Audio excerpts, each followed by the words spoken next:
அனைவருக்கும் வணக்கம். இப்போ வந்து தமிழகம் முழுவதும் கடைசி கட்ட தேர்தல், கடைசி ஒரு வாரத்துடைய தேர்தல் பிரச்சாரம் போயிட்டு இருக்கு. எங்களுடைய சார்பில் நீங்கள் பார்த்துருப்பீங்க, எல்லா இடத்துலையும் எங்களுடைய வேட்பாளருக்கு ஒரு சிறப்பான வரவேற்பு எல்லா இடத்துலையும் கிடைச்சிட்டு இருக்கு. ஒவ்வொரு நாளும் தேர்தலில் எங்களுக்கான ஆதரவுகள், மக்களுடைய ஆதரவுகள் எல்லாம் பெருகிட்டே போகுது. இப்போ கடந்த 2 நாட்களாக இந்த 85 வயதிற்கு மேலே உள்ளவர்களுடைய தபால் வாக்குகள் பதிவு செய்யப்பட்டு வருது.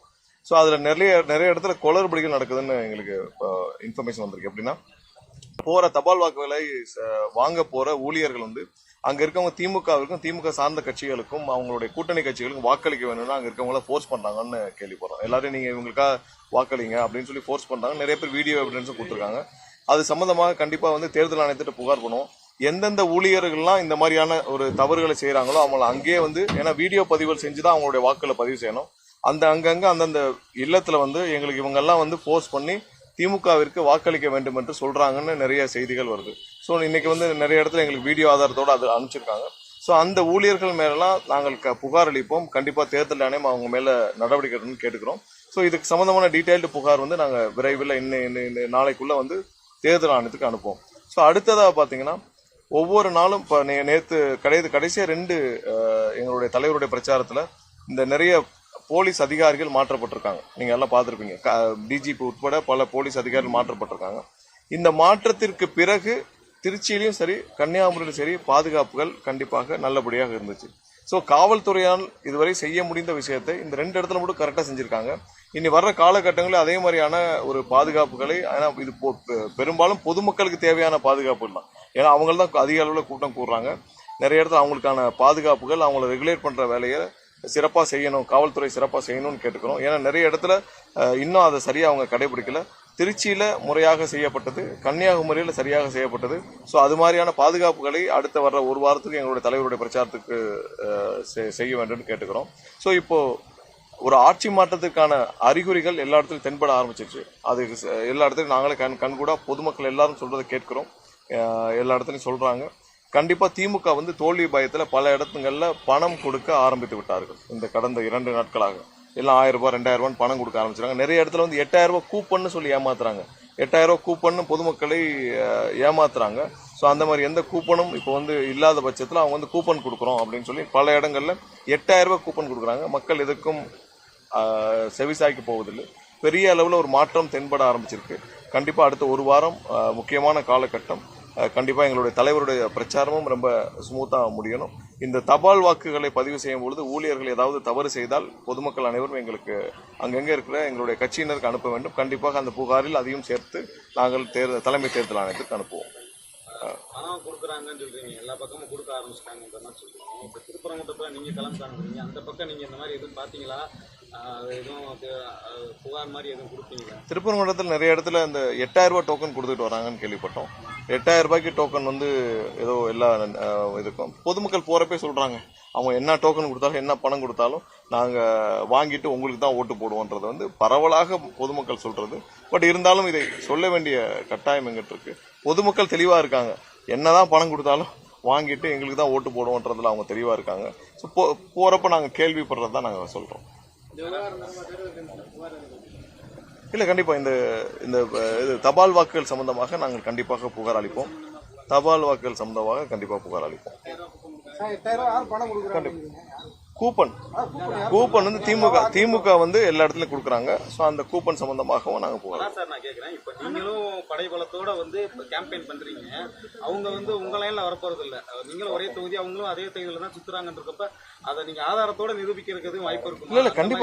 இல்ல கண்டிப்பா நாங்கள் கொண்டு போய் கொடுப்போம். எல்லாம் இருக்கும். அதையும் தாண்டி இன்னைக்கு இருக்கிற டோட்டல் மெஷினரி அவங்ககிட்ட தான் இருக்கு. இப்போ காவல்துறை, ரெவன்யூ எல்லாம் அவங்ககிட்ட தான் இருக்கு. ஸோ நாங்கள் புகார் கண்டிப்பாக கொடுப்போம். பட் அதெல்லாம் தாண்டி கண்டிப்பா வந்து அவங்க இதெல்லாம் செய்யதான் செய்வாங்க. பொதுமக்கள் தான் அதுல அபாயம் இருக்கும். பொதுமக்கள் அதுல தெளிவா இருக்காங்க. அதுல மாற்றம் இல்லை. பொதுமக்கள் தெளிவா இருக்காங்க. இப்ப தபால் வாக்குகள் விஷயத்துல பாத்தீங்கன்னா, தபால் வாக்குகள் ஒவ்வொரு இண்டிவிஜுவல் சார்ந்தது. அது யார் போய் எடுத்தாங்கன்னு எங்களுக்கு தெரியும். அங்க இருக்கிற ஊழியர்கள் எந்த ஊழியர் போய் எடுத்தாங்கன்னு தெரியும். அவங்க தனிப்பட்ட முறையில புகார் கொடுக்க முடியும்.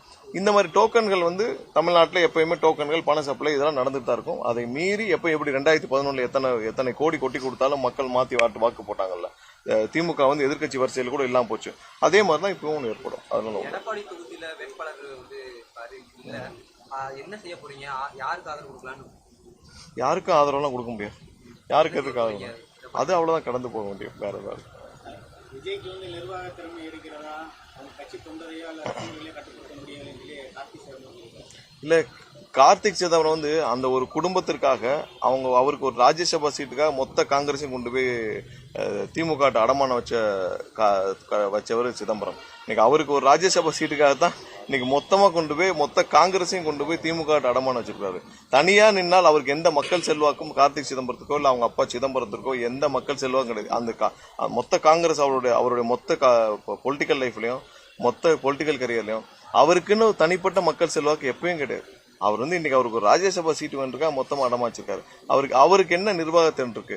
அவங்க அப்பா இருக்கப்ப தானே அவர் ஹோம் மினிஸ்டர் இருக்கப்ப தான் ஹம்மர் காருக்காக உதயநிதி வீட்டில் ரைடு போனாங்க. இது வரைக்கும் அவர் வாய் திறக்க முடிச்சா? அவர் வந்து ஹோம் மினிஸ்டராக இருந்தார். அவர் ஹோம் மினிஸ்டராக இருக்கப்ப உதயநிதி அவங்க அப்பா திரு ஸ்டாலின் அவர் துணை முதல்வர் இருந்தார். ஹம்மர் காரை தேடி உதயநிதி வீட்டுக்கு சிபிஐல வச்சு ரைடு பண்ணார். ரைடு பண்ணது என்ன பிரயோஜனம்? ஹம்மர் காரை தூக்குனாங்களா இல்லை உதயநிதியை தூக்குனாங்களா? அவர் என்னென்ன பண்ணுவார், அரசியலுக்காக என்னென்ன பண்ணுவார், அவருடைய சுய லாபத்திற்காக என்ன பண்ணுவார்னு தெரியும். இவங்க எல்லாம் இந்த எப்படி அங்கே ஒரு கோபாலபுர குடும்பம் இருக்கோ அதே மாதிரி இந்த காங்கிரஸை கெடுப்பதற்கு, தமிழக காங்கிரஸை கெடுப்பதற்கு இந்த சிதம்பரம் குடும்பம் ஒன்று போதும். அவருக்குலாம் என்ன நிர்வாகத்திறன் இருக்கு? இப்போ திரு கார்த்திக் சிதம்பரம் இருக்கார், அவர் என்ன செஞ்சிருக்கிறார் அந்த அந்த அந்த அந்த தொகுதிக்கு? தனிப்பட்ட முறையில் என்ன டெபாசிட்டாவது வாங்குவாரா கார்த்திக் சிதம்பரம்? தனிப்பட்ட முறையில் கார்த்திக் சிதம்பரம் இறங்கி நின்று அந்த ஊரில் அவருக்குன்னு டெபாசிட்டாவது வாங்க முடியுமா சொல்லுங்க? அவர் என்ன செஞ்சிருக்கிறார்? அந்த அந்த தொகுதி மக்களுக்கு? இல்லை அவருக்கு என்ன நிர்வாகத்திறன் இருக்கு? இல்லை அவங்க அப்பா பெரிய நிர்வாகின்னு வச்சுக்கோங்க, அவ்வளோ பெரிய நிர்வாகி. அவர் இருக்கப்ப தானே ஹம்மர் காருக்கு போய் உதயநிதி வீட்டில் ரைடு நடந்துச்சு. அவர் இருக்கப்ப தான் ரைடு நடந்துச்சு. என்ன பண்ணார்? அந்த ஹம்மர் காரை பற்றி பேச சொல்லுங்களேன். தெரியாமல் ரைடு பண்ணிட்டோன்னு சொல்லுவாரா, இல்லை தெரிஞ்சு பண்ணோன்னு சொல்லுவாரா?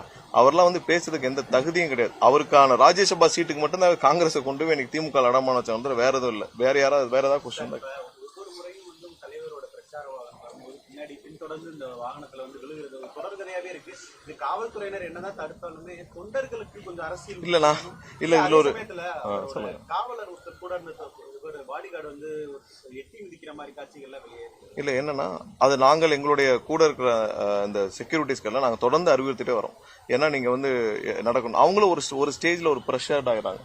ஒரு கூட்டத்தில் ஒரு நிறைய கூட்டம் இருக்கப்போ ஒரு ப்ரெஷர்ட் ஆகிறாங்க. நாங்கள் எப்பவும் சொல்கிற அறிவுரை, நீங்கள் பாதுகாப்பாக இருக்கணும், தவிர வேறு எந்த நடவடிக்கை இருக்கக்கூடாதுன்னு சொல்லி. அவங்களும் தனிப்பட்ட மனிதர்களான ஒரு டக்குன்னு ஒரு ப்ரெஷரில் ஒரு ரியாக்ட் பண்ணிடுறாங்க. கண்டிப்பாக நாங்கள் அப்பப்போ கூப்பிட்டு அவங்களுக்கான அறிவுரை கொடுத்துட்டு தான் இருக்கிறதுனால தப்பு எதுவும் செய்யக்கூடாதுன்னு சொல்லிட்டு. அது இல்லாமல் வந்து நிறைய தொண்டர்களை தாண்டி 80% பொதுமக்கள் தான் இருக்காங்க. எங்கிருந்து இப்போ திடீர்னு ஒரு பொதுமக்களுடைய கூட்டம், பெண்கள், இப்போ கல்லூரியில் படிக்கிற பெண்கள் நிறைய பேர் வர்றாங்க. ஸோ கண்டிப்பாக காவல்துறையை தவிர்த்து வேற யாரும் இதை கண்ட்ரோல் பண்ண முடியாது. ஏன்னா இது பொதுமக்கள், அவங்க தான் ரெகுலேட் பண்ணணும். இப்போ ரோடுகளில் கயிறு போட்டு அவங்க தான் நிப்பாட்ட முடியும், தடுக்க முடியும். பொதுமக்கள் தான் பெரும்பாலும் இருக்காங்க. ஸோ அவங்கள ரெகுலேட் பண்ணுறது பொதுவான இடங்களில் காவல்துறை தான் பண்ண முடியும், அவங்க தான் செய்ய முடியும். சாலை முழுவதும் அப்படி கயிறை கட்டி இது பண்ண முடியாது. அங்கங்க தடுப்புகள் ஏற்படுத்தலாம், எல்லா இடத்துலையும் பண்ண முடியாது. அதாவது வண்டி இல்ல, இதை திருச்சியில பண்ணாங்க, கன்னியாகுமரியில பண்ணாங்க. அந்தந்த இடத்துல நீங்க வந்து ஸ்டாப் பண்ணலாம். காவல்துறை தரப்புலையும் என்ன சொல்றாங்கன்னா 10,000 பேர் வரக்கூடிய இடத்துல 50,000 பேர் வந்துறாங்க. அவங்க முதல் வாங்கினது 10,000 பேருக்கு அனுமதி வாங்குறாங்க. இல்ல நாங்க என்ன சொல்றோம்னா, இல்ல இதுல எதையுமே நீங்க கணக்கிட முடியாது. ஏன்னா பொதுமக்களுடைய கூட்டம், எதையுமே கணக்கிட முடியாது. அதனாலதான் நாங்க எப்ப வந்து அறிவிப்புகளை வந்து முத நாள் சாயந்தரம் தான் கொடுக்குறோம் அறிவிப்புகள். ஏன்னா அந்த இடத்துல அந்த ஸ்பாட்டு சம்பந்தப்பட்ட விஷயங்களும் அதையும் மீறி பொதுமக்கள் தான், பெரும்பாலான பொதுமக்கள் அங்கே வந்து கூட்டமாக நிற்கிறாங்க. ஸோ அதை வந்து எந்தெந்த, இப்போ நீங்கள் திருச்சியில் எப்படி இருந்துச்சு, திருச்சி எத்தனை பேர் வந்தீங்கன்னு தெரியல கூட, திருச்சி எப்படி இருந்துச்சு, எவ்வளோ நீட்டாக இதை கண்ட்ரோல் பண்ணியிருந்தாங்க. இதே திருச்சி நாங்கள் முன்னாடி பிரச்சாரத்துக்கு போனது எப்படி இருந்துச்சு, அவங்களால தடுக்கவே முடியாமல் அப்படி ஓப்பன் பண்ணி விட்டாங்க. ஸோ கண்டிப்பாக பொது இடங்களில் 2 இடத்துல ஸ்டாப் ஏற்படுத்தினா போதும். 2 இடத்துல அவர்கள் வந்து தடுத்து நிறுத்தினால் போதும். 2 வீலர் நின்றுவாங்க. 2 வீலர் நிப்பாட்டிட்டா கொஞ்சம் அந்த அந்த அந்த ரஷ்ஷை குறைக்க முடியும். ஸோ அது பொதுமக்கள் அறிவுரைகளையும் மீறி வர்றாங்கன்றப்ப காவல்துறையினர் தடுக்கிறாங்க, அதுக்கு மீறி வர்றாங்கன்னா தலைமை பொறுப்புல நீங்க துணை பொதுச் செயலாளர் இல்ல நாங்க வந்து இல்ல அறிவுரைகளை இல்ல அப்படி இல்லைங்க, இது பொதுமக்கள் சொல்றோம். பொதுமக்களுக்கு பொதுமக்கள் வந்து நாங்க வந்து நிறைய இடத்துல நாங்கள் எங்களுடைய அறிவுரைகள், குழந்தைகள் வர வேண்டாம், பெண்கள் வர வேண்டாம், எல்லா அறிவுரையும் நாங்கள் கொடுத்துட்டு தான் இருக்கோம். பட் அங்கே ரெகுலேட் பண்ணுறது அவங்க, இப்போ நாங்கள் எங்களுடைய க்ளோஸ்டு ப்ரோக்ராம் வச்சுக்கோங்க, ஏதாவது எங்களுடைய மாநாடுகளோ இல்லை மற்ற ப்ரோக்ராம்லேயே நாங்கள் கண்ட்ரோல் பண்ண முடியும். பட் ரோடுகளில், சாலைகளில் திடீர்னு ஒரு தெருவுலேருந்து உள்ளே வருவாங்க, நாம எப்படி கண்ட்ரோல் பண்ண முடியும்? சார், இப்போ பொதுமக்கள் தொண்டர்கள்ன்றதெல்லாம் நீங்கள் கைட்லைன்ஸ் பண்ணுங்க. ஒரு தலைவராக அவர் வண்டியில் வரப்போ இவ்வளோ க்ரௌடை வந்து கண்ட்ரோல் பண்ண முடியல. அவர் இறங்கி ஒரு 10 செகண்ட் ஒரு 5 செகண்ட் சைக்கிளில் போகிறப்ப போலீஸா இருக்கட்டும் இல்ல அந்த பாடி கார்ட்ஸா இருக்கட்டும் எப்படி அதை கண்ட்ரோல் பண்ண முடியும்னு நினைக்கிறீங்களா சார்? அது இல்ல நேற்று unwanted-ஆ இல்ல அப்படி இல்ல, அதையும் காவல்துறை தான் சரியாக ஒரு பாதுகாப்பு வளையம் ஏற்படுத்தி அதை பண்ணி கொடுத்தாங்க. நேற்று கன்னியாகுமரியில சரியான பாதுகாப்பு வளையங்களை ஏற்படுத்தி அதை பண்ணி கொடு. ஏன்னா நிறைய இடத்துல பேசுறதுக்கு அனுமதி அளிக்கப்படவில்லை. ஸோ பேசுறதுக்கு அனுமதி அளிக்கப்படாது. என்ன மாதிரியான பிரச்சாரம், எவ்வளோ வண்டியிலேயே பிரச்சாரம் பண்ண முடியாது. ஸோ பிரச்சாரத்தை மாற்றி பிரச்சாரம் பண்ண முடியும். ஏன்னா அவர் வந்து மக்கள்கிட்ட போய் பேசணும், இது பண்ணணும், அதுக்கான வாய்ப்புகள் கொடுக்கப்படவில்லை. திருச்சியில் கேட்டோம், கீழே இறங்கி போய் பேச முடியுமான்னு சொல்லிட்டு அதுக்காக வாய்ப்புகள் இல்லைன்னு சொல்லிட்டாங்க, பாதுகாப்பு காரணமாக இல்லைன்னு சொல்லிட்டாங்க. ஸோ அதுக்கான நாங்கள் பிரச்சாரத்தை மாற்றி வேற வாகனங்களில் போடணும்னா அதுக்கும் அனுமதி கேட்டுட்டு தான் பண்ணுறோம். ஸோ இதெல்லாம் மாற்றி தான் பண்ண முடியும் சார். நம்ம கீழே இறங்கி பிரச்சாரம் பண்ண முடியல மற்றவர்கள் போல. ஸோ பேசுறதுக்கு அனுமதி இல்லை. அப்போ என்ன வாய்ப்புகள் இருக்கோ அந்த வாய்ப்புகளை தான் பயன்படுத்த முடியும். அதை தான் பண்ணிட்டு இருக்கோம். அங்கே சொல்லிட்டு முழு பாதுகாப்பு வலயத்தோடு தான் அந்த மாதிரியான ஒரு பிரச்சாரத்தை தொடர்ந்து 10 நாள் தான் இருக்கக்கூடிய சூழல்ல பல்வேறு இடங்கள்ல வந்து விஜயோட பிரச்சாரம் ரத்து செய்யப்படுறதுனால வேட்பாளர் எதுவுமே ரத்து, அது தவறான செய்தி. ஏன்னா அது நிறைய இடத்துல நாங்கள் கிளாரிஃபை பண்ணணும். அது தவறான செய்தி, எங்கேயுமே நாங்கள் அறிவிக்கல அங்கே போனோன்னு. ஏன்னா கடலூருக்கு வேற ஒரு நாள் திட்டமிட்டுச்சு. அது வந்து பாண்டிச்சேரி எலெக்ஷனை கருதி அவங்க வந்து அங்கே அப்ரூவல் கொடுக்கல, வேற ஒரு நாள். ஆனால் ஒவ்வொரு இடத்துலையும் செய்திகள் தானாகவே போடப்படுது நிறைய நியூஸ் சேனல்ல. அது யாரோட இன்ஃப்ளூயன்ஸ்ல போடுறாங்கன்னு தெரியல, அவங்களே போடுறாங்க, அவங்களே ரத்துன்னு போடுறாங்க. ஸோ இந்த மாதிரியான தவறான செய்திக்கு நாங்கள் டெய்லி கிளாரிஃபை பண்ணிட்டு இருக்க முடியாது. கண்டிப்பா அந்த மாதிரியான எந்த பிளானும் இல்லாதப்ப நீங்க அது இதனால வேட்பாளர்களுக்கும் தொண்டர்களுக்கும் அதிருப்தியா இருக்கும். இல்ல, அப்படி இல்ல. அந்த மாதிரி பிளான் வந்து ஏதாவது அப்ரூவல் இருந்துச்சுன்னா நாங்க முதலே வேட்பாளர்கள் சொல்றோம். எங்க சைடு எந்த அதிருப்தியும் இல்ல. செய்திகள் தான் தவறான செய்திகளா வருது.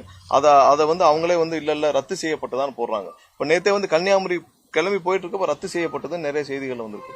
யாரு அந்த செய்தியை கொடுத்தா? நாங்க பிளான் பண்ணி போயிட்டு இருக்கோம்.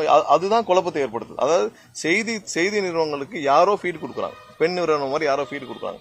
ஸோ அந்த ஃபீடு அடிப்படையில் அவங்க செய்தி போட்டுட்டு அவங்களே நேற்று காலையில் கன்னியாகுமரி போயிட்டு இருக்காங்க, ஃப்ளைட் ஏறியாச்சு, அப்போ ரத்துன்னு வருது. நான் எடுத்து பார்க்குறேன் ஒரு பிரதான செய்தி நிறுவனம். ஸோ அதில் பேரை பார்க்குறோம், அவங்க வந்து ரத்துன்னு போகிறாங்க. என்ன இப்படி போட்டிருக்கீங்க கேட்டால் இல்லை எங்களுக்கு இங்கேருந்து நியூஸ் வந்துச்சுங்கிறாங்க. அப்புறம் அந்த கார்டு அவங்கள டெலிட் பண்ண சொன்னோம். ஸோ செய்தி நிறுவனங்கள் தவறாக உடனே போட்டுறாங்க. அதுக்கு நம்ம என்ன பண்ணுறோம் சார்?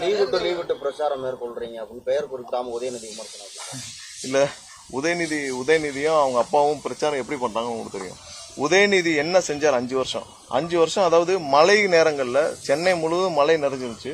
சென்னை முழுவதும் தண்ணியில் மக்கள் மிதந்துட்டு இருந்தாங்க. அப்போ கூட வெளியே வரல. மதியம் 3 மணிக்கு தான் வீட்டை விட்டே வெளியே வந்தார். உதயநிதி 5 வருஷமா அவங்க அப்பாவும் அவரும் ஆட்சி இருந்தப்ப எதுக்குமே வெளியே வரல. இங்க எங்களுக்கு அப்ரூவல் கிடைக்கல. அப்ரூவல் கிடைச்சால் 24 மணி நேரம் எங்க தலைவர் வந்து களத்துல தான் இருப்பாரு. 24 மணி நேரம் இருக்கிறது தயார். ஏன்னா ஒரு நாளைக்கு ஒரு பிரச்சாரத்துக்கு தொடர்ந்து 10 மணி நேரம் பயணிக்க வேண்டியிருக்கு. 10 மணி நேரம் என்ன, 15 மணி நேரம் கூட பயணிக்க அவர் தயார்.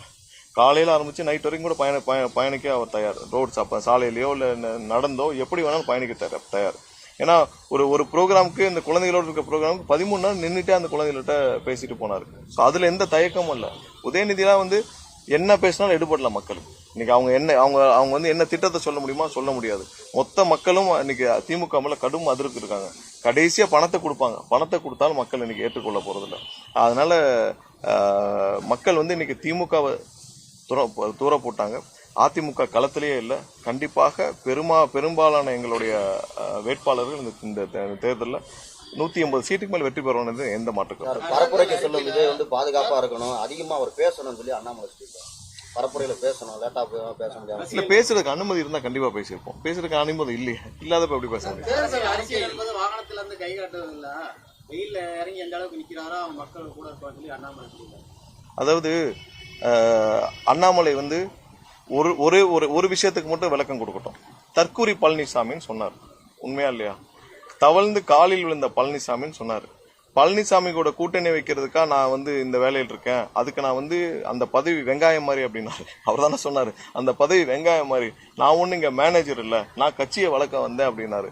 நான் வந்து பழனிசாமி கூட கூட்டணி வைக்கிறதுக்கா நான் இந்த கட்சியில் வந்து சேர்ந்தேன், என் ஐபிஎஸ் எல்லாம் விட்டு சேர்ந்தேன், நான் வந்து காக்கி சட்டை, துப்பாக்கி பிடிச்ச கை, ஏதோ சொன்னார்ல, எல்லாத்தையும் விட்டுட்டு இன்னைக்கு அண்ணன் பழனிசாமி முதல்வராகணும்னு எதுக்கு பேசிட்டு இருக்காரு? அவர் தானே, அதே ஆள் தானே. ரொம்ப இல்லை, 1.5 வருஷத்துக்கு முன்னாடி தானே பேசிட்டு இருந்தாரு. துப்பாக்கி பிடிச்ச கைனாரு. யாரையும் சுடுறதுக்கு எடுத்தாரான்னு தெரியல. அந்த அதிமுக இருக்க தலைவர்கள் எல்லாம் சுடுறதுக்காக துப்பாக்கி பிடிச்ச கைன்னா கூப்பிட்டு மிரட்டினாரு. அதே ஆள் தானே மிரட்டினாரு. தற்கூரி பழனிசாமி அதிமுக வளர்க்கறதுக்காக நான் இங்க இருக்கேன் அப்படின்னு சொன்னாரு.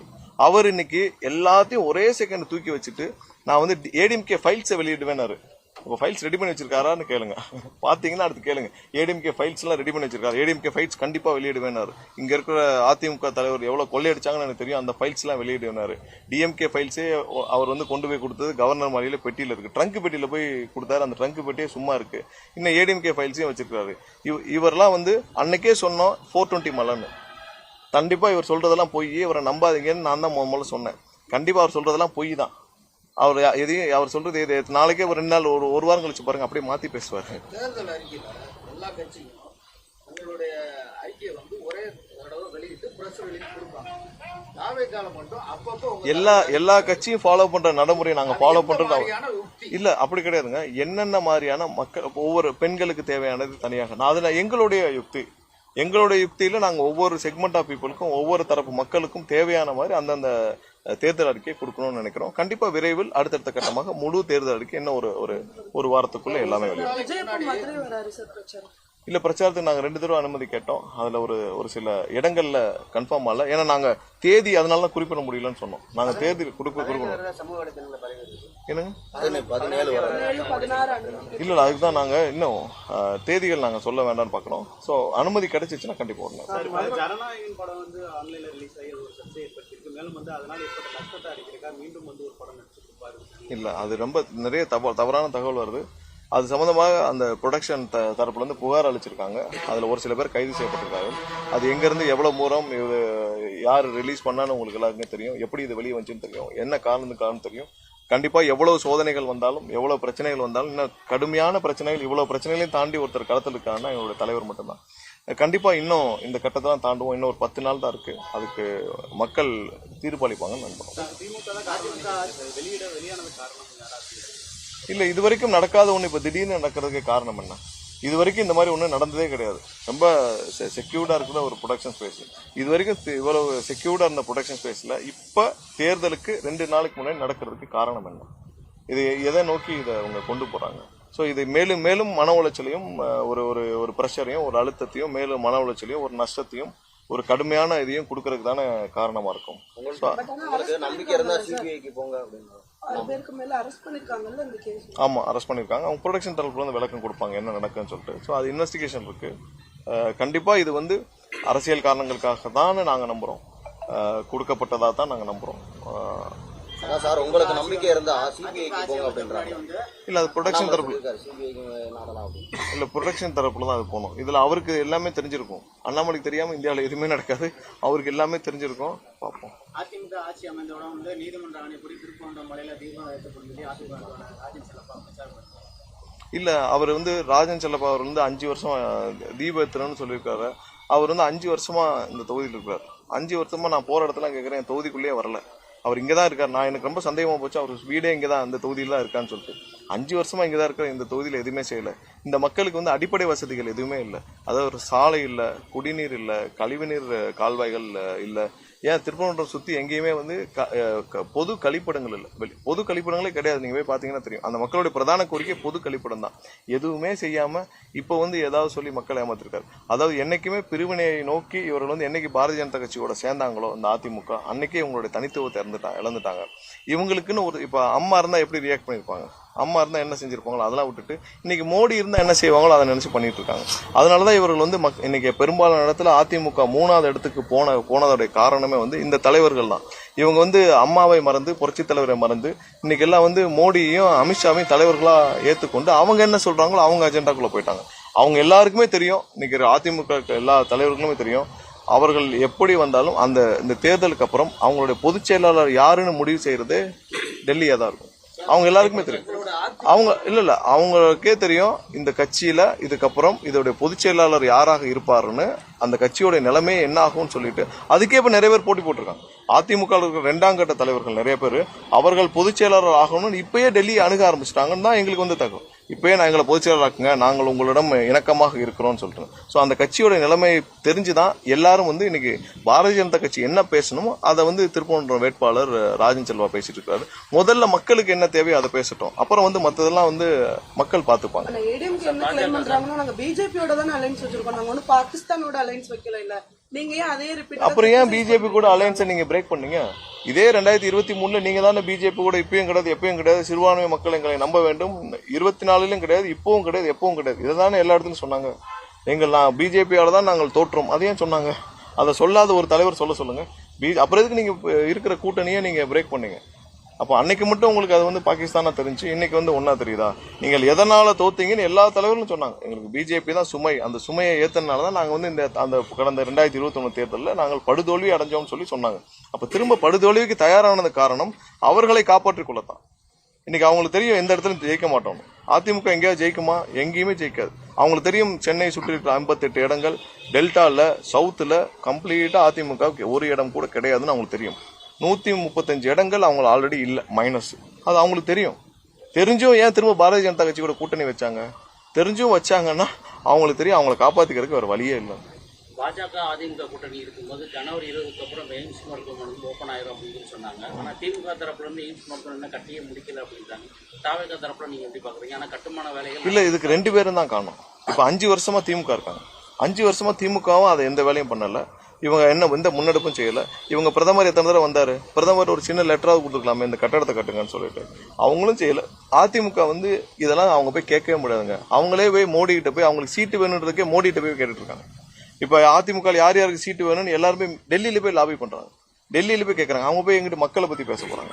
அதிமுக இருக்கிறவர்கள் போய் மோடியையும் அமித்ஷாவையும் சாட்டிஸ்ஃபை பண்றதுக்கு தான் அங்க போறாங்க. அவங்களுக்கு தேவையை தீர்த்து கொள்ள தான். மக்கள் தேவையை பத்தி அவங்க பேசவே முடியாது. அதனால திமுக தான் இதுக்கு முக்கிய காரணம். இந்த 5 வருஷமா இவங்க வந்து ஒரு தடவை பிரதமர் வந்தா இதை பத்தி கேட்டாங்களா? இந்த மாதிரி எங்களுக்கு எய்ம்ஸ் வந்து பெண்டிங் இருக்கு, இதை பண்ணி கொடுங்கன்னு சொல்லிட்டு அவங்களும் கேட்கல. டெல்லியும் வந்து எப்பயும் போல அவங்களுக்கு எப்போ தேவையோ எங்க லாபம் இருக்கோ அதான் செய்வாங்க. இது 2 பேரும் ஏற்படுத்த கிட்டத்தட்ட 10-12 வருஷம் ஆச்சு ஒரு காலேஜை உருவாக்க. இதுதான் இவங்களோட அனௌன்ஸ்மெண்ட்டோடைய லட்சணம். கிட்டத்தட்ட 2019 அனௌன்ஸ் பண்ணது. 2019 அனௌன்ஸ் பண்ணி 7, 8, 9 வருஷம் ஆச்சு. 9 வருஷமாக ஒரு திட்டம், ஒரு கல்லூரி செயல்படுறதுக்கு 9 வருஷம் ஆச்சுன்னா இதுக்கு யாரு காரணம்? இவங்க 2 பேரும் தான் காரணம். முதல்ல இவங்க குறை சொன்னாங்க, இப்ப அவங்க குறை சொன்னாங்க. இவர் செங்கலோட போனாரு, இப்ப செங்கல் எல்லாம் முடிஞ்சு இப்ப வெறும் கட்டடமா இருக்கு. இது என்ன ஆபரேஷன் வர எனக்கு தெரிஞ்சு நாங்க பாக்குறப்ப வரப்ப பாக்குறப்ப தெரியும் இன்னும் 2 வருஷமா தான் ஆகும். ஏன்னா இப்பதான் கட்டடமே உருவாக்கிட்டு இருக்கு. இன்னும் இன்டீரியர் முடியணும், ஹாஸ்பிட்டலுக்கு தேவையான ஃபெசிலிட்டிஸ் எல்லாம், ஸ்டாஃப்ஸ் எல்லாம் வரணும், அவங்களுக்கு தேவையான குவார்டர்ஸ் எல்லாம் கட்டணும். 2 வருஷமா அது குறைஞ்சபட்சம். எல்லாரும் பொய்யான தகவலை சொல்றாங்க. திரு ராஜன் செல்லப்பாவும் பொய்யான தகவல் சொல்லியிருக்காரு, ஏதோ அவர் தான் போய் பேசி வாங்கினான்னு. யாரும் கிடையாது. இன்னும் 2 வருஷமா தான் ஆகும். இது இவங்க 2 பேருடைய டிலே தான் இது காரணம். பெரம்பூர் தொகுதியில் டிவிகேன்னு பேரை வந்து 2 கட்சிகள் பயன்படுத்தி பிரச்சாரம் செய்வதா தகவல். வாழ்வுரிமை கட்சியும் டிவிகே. நீங்க வேற ஏதாவது சொல்லுங்க. ஏற்கனவே அதிமுக இருந்துச்சு. உங்களுடைய சீனியர் மோஸ்ட் பாலிஸ்டும் ராஜன் செல்லப்பா அவரை 3 தினங்களுக்கு முன்னால நீங்க நேருக்கு நேர் சந்திச்சு பிரச்சாரம் எது வாழ்த்துக்கள் கிடைக்கும்? நான் எதுக்காக அவரை சந்திச்சேன்னா அவரை நான் பிரச்சாரம் வாகனமும் நேருக்கு நேரம் இல்ல, பிரச்சனை வாகனங்கள் கிராஸ் ஆறது இல்ல. அவருக்கு வாழ்த்துக்கள். நின்று இருந்தீங்க, நீங்க ஏதோ அவர்கிட்ட வாழ்த்துக்கள். அவர்கிட்ட பேசவும் இல்லை, நான் பார்க்கவும் இல்லை, அவரை கவனிக்கவும் இல்லை, நான் பார்க்கவும் இல்லை, அவரை கவனிக்கவும் இல்லை. சமீப காலமா தேர்தல் ஆணையம் வந்து அதிகாரிகள் மாத்திக்கிட்டு வராங்க, அது எப்படி காரணம்? இல்லை, கண்டிப்பாக மாற்றணும்னு சொல்கிறோம். நிறைய இடத்துல மாற்றணும். இது நாங்கள் கொடுத்த அழுத்தம் தான் அதுக்கு முக்கிய காரணம். டிஜிபிலேருந்து எல்லாரும் மாற்றிருக்காங்க. திரும்பவும் பார்த்தீங்கன்னா நேற்று வந்து இப்போ டிவிஎஸ்சிலெல்லாம் மாற்றிருக்காங்க. ஸோ நல்ல அதிகாரிகளை உள்ளே கொண்டு வர வேண்டும். வேறு மாநிலத்தில் இருக்காங்க, அவங்களாம் உள்ளே கொண்டு வர வேண்டும். இங்கே பாதி பேர் வந்து ஆல்ரெடி திமுக கிட்ட வேலை பார்த்துருக்காங்க. இன்னும் நிறைய பேர் இங்கே தான் வேலை பார்த்துருக்காங்க. நாங்கள் மதுரையிலலாம் பார்த்தீங்கன்னா மதுரையில் இருக்கிற சிட்டியில் இருக்கிற ஐஏஎஸ்லேருந்து நிறைய பேர் ஏசி லெவலில், இன்ஸ்பெக்டர்ஸ் லெவல்லாம் இன்னும் மூர்த்தியோட கையால் தான் இருக்காங்க. மூர்த்தியோடைய கைக்கூலிகளை தான் இருக்காங்க. மூர்த்தி சொல்றதா கேட்டு பண்றாங்க. எல்லாருக்கும் இருக்கிற அப்ரூவல் எங்களுக்கு இருக்க மாட்டேங்குது. எங்களுடைய நிர்வாகிகள் டோர் டு டோர் கேம்பெயினுக்கு எங்கேயுமே கிடையாதுங்க. பூத் லெவல்ல டோர் டு டோர் போய் பூத்ஸ்லி போறாங்க. அதுக்கு அப்ரூவல் இல்லைன்னு சொல்லி தேர்தல் ஆணையமே சொல்லிடுச்சு. ஆனா இங்க புதுசா வந்து இவங்க எல்லாரும் சொல்லி எல்லா எங்களுடைய நிர்வாகிகள்லாம் பல இடத்துல மிரட்டப்படுறாங்க. அவங்களுக்கு எல்லா இடத்துலையும் சொல்றாங்க. ஸோ அதெல்லாம் திரும்ப நாங்கள் வந்து அங்கங்கே பேசிட்டு தான் இருக்கிறோம். நாங்கள் திரும்பவும் ஒரு லெட்டர் வந்து சப்மிட் பண்ண போறோம். எந்தெந்த அதிகாரி, லோ லெவல் அதிகாரிகள் யாருன்னு சொல்லி சப்மிட் பண்ணுறோம். நான் கமிஷனர்கிட்ட தனிப்பட்ட முறையில் இதுக்கு புகார் அளிச்சிருக்கேன். அவர் மதுரை சிட்டி கமிஷனர்கிட்ட நான் தனிப்பட்ட முறையில் புகார் அளிச்சிருக்கேன். எந்தெந்த ஸ்டேஷன்ல எங்களுக்கு தேவையில்லாத பிரச்சனைகள் இருக்குன்னு கண்டிப்பா அதுல அவரும் நடவடிக்கை எடுக்கிறேன்னு சொல்லியிருக்காரு. ஒரு சில தினங்கள் பார்த்துட்டு மீண்டும் நான் புகார் அளிப்போம். மதுரையில பிரச்சாரத்துக்கு அனுமதி கேட்டிருக்கீங்க, காவல்துறை மறுக்கிறாங்களா இல்ல வேற டிமாண்ட் எதுவும் வைக்கிறாங்களா? அவங்க எப்படின்னா, இப்ப நான் சொல்றதுதான், இப்ப நான் ஒரு 4 கழிச்சு ஒரு டேட் போட்டு கொடுக்குறேன்னு வச்சுக்கோங்க. ஒரு நாள் கழிச்சு இல்ல ஒரு நாள் முன்னாடி வந்து இந்த இடம் உங்களுக்கு சரியா இருக்காது, வேற இடத்த தேர்வு செய்யன்னு சொல்லுவாங்க. நான் திரும்ப வேற இடம் தேர்வு செய்யறதுக்குள்ள அந்த நாள் முடிச்சு போயிடும். இப்போ இதான் எங்களுக்கு ப்ராக்டிக்கல் டிஃபிகல்ட்டி சொல்லுவோம். ஸோ அவங்க தேர்வு செய்த இடங்களை சூஸ் பண்ணாலும் அவங்க என்ன சொல்லுவாங்க, உங்க கூட்டத்துக்கு இது செட் ஆகுதுன்னு. ஸோ இது எங்களுக்கு ப்ராக்டிக்கல் டிஃபிகல்ட்டிஸ் இந்த 2 இடத்துல தான் வருது. அதை வந்து உடனே இப்போ நாங்கள் அப்ளை பண்ண உடனே ஒரு 2 hours சொல்லிட்டாங்கன்னா நாங்கள் உடனே வேறு தேதிகள் வேறு இடங்கள் மாற்றி நாங்கள் அப்ளை பண்ணிடுவோம். ஒரு நாள் கடந்து சொல்கிறப்ப அதனால தான் எங்களோட அறிவிப்புகளை எப்படின்னா எப்போயுமே கடைசி 12 மணி நேரம் 15 நேரம் நாங்கள் அறிவிப்புகளே பண்ணுறோம், அஃபிஷியல் அறிவிப்பு. ஏன்னா நாங்கள் வந்து எங்களுக்கு அப்ரூவல் எல்லாம் வந்து கையில் அந்த கண்டிஷன்ஸ் பேப்பர் எல்லாம் வந்த பிறகு தான் நாங்கள் அறிவிப்புகளே பண்ண முடியும். ஸோ இதான் எங்களுக்கு இருக்கிற ப்ராக்டிகலி பண்ணு. இதில் நிறைய இடத்துல பேசக்கூடாது, கண்டிப்பாக பேசக்கூடாதுன்னா அது ஏன்னா இப்போ நிறைய பேர் சொன்னாங்க காரைக்குடியில் ஏன் பேசலன்னு. ஏன்னால் அனுமதியை மீறி பேசுறது எங்களுக்கு பெரிய விஷயம் இல்லை. ஆனால் அங்கே வேற ஏதாவது பொதுமக்களுக்கு அசம்பாவிதம் நடந்துடக்கூடாதுன்னு சொல்லிட்டுனா ஒரே காரணத்துக்காக தான் கண்டிப்பாக என்ன இருக்குதோ என்ன எங்களுக்கு காவல்துறையில் வழிகாட்டிருக்கோம் அதுக்குள்ளே நாங்கள் நடந்துக்கணும்னு நினைக்கிறோம். எல்லாத்தையும் விட பொதுமக்களுடைய பாதுகாப்பு முக்கியன்ற கருத்துல மட்டும்தான் இருக்கும். நேரம் ஆயிடுச்சு அப்படின்னு சொல்லிட்டு அங்க பேசாம போனேன். அவர் காவல்துறை வந்து பேசக்கூடாதுன்னு சொன்னாங்களா? அவங்க அந்த 2 மணிக்குள்ளதான் நீங்க பேசணும், அதுக்கு மேல பேசக்கூடாதுன்னு சொல்றாங்க. அப்படின்னு 2 மணி வரைக்கும் தான் அனுமதி இருக்கு, அதுக்கு மேல உங்களுக்கு அனுமதி இல்ல, நீங்க பேசக்கூடாது. 2 மணிக்கு மேல அனுமதி இல்லன்னு சொன்ன காரணத்தினாலதான் இல்ல ஆகல, லேட் ஆயிடுச்சு. இங்க இருந்து போறப்பே லேட் ஆயிடுச்சு, 3 மணிக்கு மேல ஆயிடுச்சு. ஸோ அந்த அப்ரூவல் அதுக்கப்புறம் இல்லாத காரணத்தினாலதான் சரி அதுக்கப்புறம் பேசல. ஸோ ஏன்னா நிறைய லட்சக்கணக்கான மக்கள் இருக்காங்க, அவங்களுடைய பாதுகாப்பும் ரொம்ப முக்கியம். ஸோ அது ஒரு காரணத்துக்காக தான் என்னென்ன மாதிரியான முயற்சிகள் எடுத்து கண்டிப்பாக இன்னொரு 1 வாரம் எங்களுடைய பிரச்சாரம் வெற்றிகரமாக நடக்கும். கண்டிப்பாக பெரிய அளவில் வெற்றி இருக்கும் என்றது மக்கள் முழுசாக நம்புறாங்க. நன்றி.